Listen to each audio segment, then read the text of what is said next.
వారం రోజుల్లో దేవాలో ఉన్న మంచితనాన్ని అందరికీ తెలిసేట్టు చేసి హరివర్ధన్తో అల్లుడిగా ఒప్పిస్తానని ఛాలెంజ్ చేసింది మిథున. అయితే మరదల్ని కాపాడ్డం ద్వారా మరోసారి దేవాలోని మంచితనం బయటపడింది. అదే మిథునకు వరంగా మారింది. ఈ రోజు రాత్రి ప్రసారం కాబోయే ఎపిసోడ్లో ఏమైందంటే, మరదల్ని కాపాడ్డంతో మామ దృష్టిలో హీరో అయిపోయాడు దేవా. ఎప్పుడెప్పుడు దేవాని ఇంట్లో నుంచి బయటికి గెంటేద్దామా అని ఎదురుచూసిన హరివర్ధన్ అల్లుణ్ణి ఆప్యాయంగా దగ్గరకు తీసుకున్నాడు. దేవా తనకు జరిగిన అవమానాన్ని గుర్తు చేసుకుంటూ ఉంటాడు. ఇంతలో హరివర్ధన్ అతని దగ్గరకొచ్చి పక్కనే కూర్చుంటాడు. నా ఇంట్లో సంతోషానికి కారణం నువ్వే.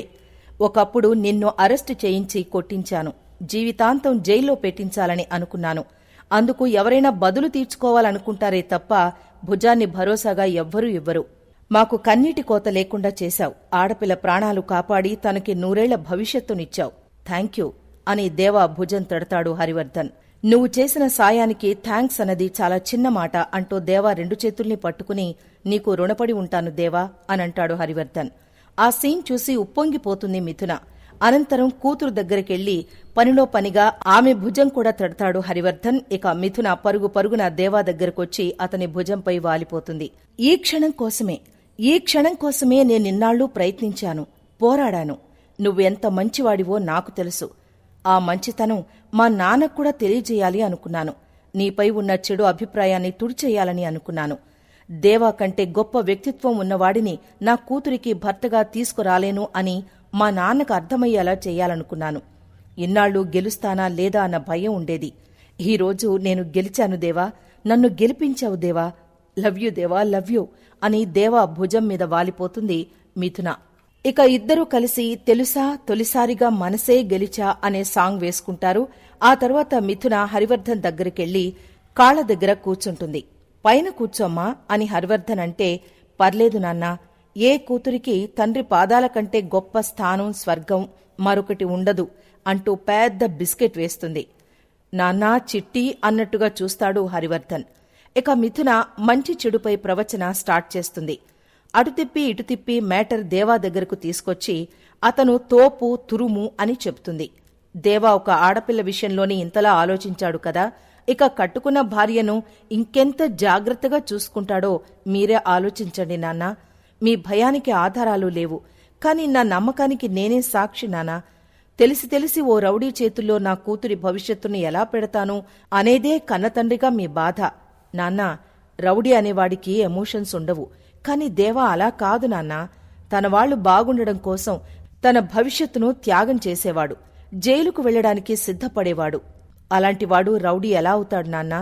వారం రోజుల్లో దేవా మంచితనం మీకు అర్థమయ్యేట్టు చేస్తానని చెప్పాను, చేశాను. ఇక నిరూపించాల్సిందేమీ లేదనుకుంటున్నాను అని చెప్పి అక్కడ్నుంచి వెళ్ళిపోతుంది మిథున. కూతురు వెళ్లగానే తల్లి డ్యూటీ ఎక్కేస్తుంది. యావండి అంటూ మొదలుపెట్టిన లలిత మళ్లీ కూతురు వేసిన క్యాసెట్నే తిప్పివేస్తుంది. ఫైనల్గా మిథునకి మనకి జీవితకాలం పోగొట్టుకున్న బాధ లేకుండా మీ నిర్ణయం ఉంటుందని ఆశిస్తున్నాను అని అంటుంది లలిత. సరేనని తలాడిస్తాడు హరివర్ధన్. ఇక తెల్లవారకు ముందే మిథునను సర్ప్రైజ్ చేస్తాడు. ఇల్లు మొత్తం అలంకరించి హ్యాపీ బర్త్డే మిథున అంటూ అంతా కలిసి సర్ప్రైజ్ చేస్తారు. ఇక దేవా ఈరోజు మిథున బర్త్డేనా అని ఆశ్చర్యపోతాడు. నా బంగారు తల్లి పుట్టినరోజుకి చిన్న గిఫ్ట్ అంటూ ఖరీదైన కారును చూపిస్తాడు హరివర్ధన్. తండ్రి సంతోషంగా ఉన్న ప్రతిసారి మిథున ఏదో ఒక ఝలక్కిస్తుంది కదా, అతని ఆనందాన్ని హరించేస్తూ ఉంటుంది కదా. ఇప్పుడు కూడా సేమ్ సీన్. కూతురు కోసం ఆనందంగా గిఫ్ట్ ఇస్తుంటే వద్దు నాన్నా అనంటుంది మిథున. ఈ కార్లు కానుకలు నాకు సంతోషాన్నిచ్చేవి కాదు నాన్నా అనంటుంది. దాంతో నీకు సంతోషమిచ్చే గిఫ్ట్ ఏంటో చెప్పమ్మా, ఎంత ఖరీదైనా తెచ్చిస్తాను అనంటాడు హరివర్ధన్. నా కూతురు కళ్లల్లో సంతోషం కోసం ఈ నాన్న ఏదైనా చేస్తాడు. చెప్పమ్మా, నీకేం కావాలో చెప్పు అనంటాడు హరివర్ధన్. దాంతో ఎదురుగా ఉన్న దేవాని చూపిస్తుంది మిథున. దెబ్బకి హరివర్ధన్ ముఖం మాడిపోతుంది. చూడు మిథున, నీ అమాయకత్వానికి జాలిపడాలో నీ మూర్ఖత్వానికి కోప్పడాలో అర్థం కావడం లేదు. బంగారం లాంటి జీవితాన్ని వదిలేసి వాడెవడికోసమో వెంపర్లాడుతున్నావు. నువ్వు ఎవరితో అయితే జీవితం అనుకుంటున్నావో అక్కడివేం ఉండవు. ముందు అది తెలుసుకో అంటారు మిథున అన్నా వదినలు. దాంతో మిథున ఎందుకుండదు ఉంటుంది అని ఎప్పట్లాగే చెప్తుంది. మరి హరివర్ధన్ ఏం చేశాడో రేపటి ఎపిసోడ్లో చూద్దాం.